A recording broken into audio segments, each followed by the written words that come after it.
Today, we're all preoccupied with an uncertain future. From agonizing about global warming to worrying about life-threatening diseases. But with so much anxiety, one question remains unanswered. What are we going to do for fun? There are no prizes for guessing that computer and video games are going to be the #1 bestseller. Today, the worldwide industry is worth about $28 billion US.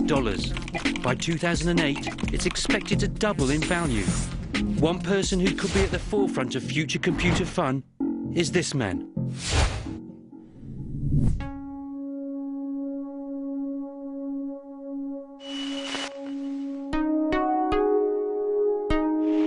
Adrian Cheok is the director of the Interaction and Entertainment Research Centre at Nanyang Technological University in Singapore.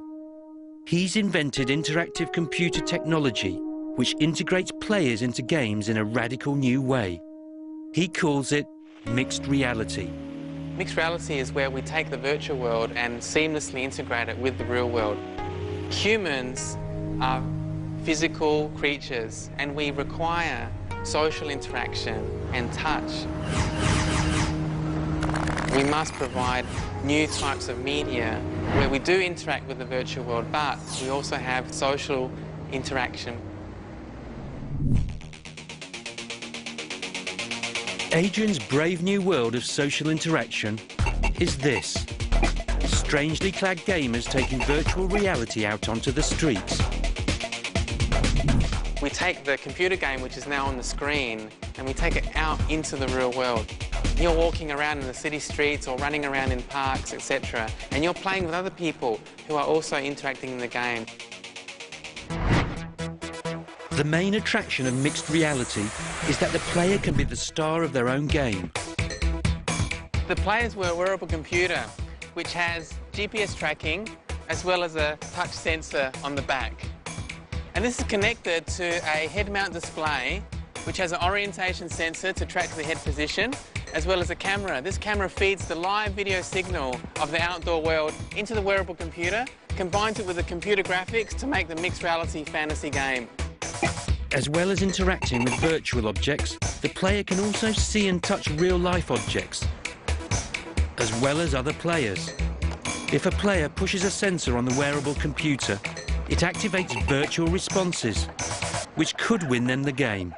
But mixed reality isn't just for technology-mad teenagers. Grandchildren and grandparents can also play via the internet. So it's really designed that young children or very elderly can use this system without even learning how to use a computer. So we want to make this technology available for the broad spectrum of society. And you don't have to run about with a wearable computer to immerse yourself in mixed reality games. Here in Magic Land, players move cups to manipulate three-dimensional representations of themselves in a fantasy world. To create the mixed reality scene, we need to know the position of the table and the cups. So to do this, we use these black markers. These black markers are tracked using cameras above the table to produce the mixed reality scene.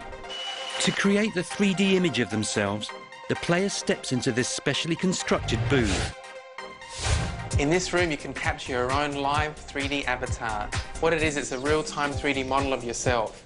What we do is we take 9 5-wide cameras. They film every part of your body, and they reconstruct the 3D model in real time. So what happens, you can send that 3D model live through the internet and talk to your friends anywhere in the world as if you were really there. As well as gaming and 3D conversations on the internet, Adrian believes mixed reality could be put to other uses.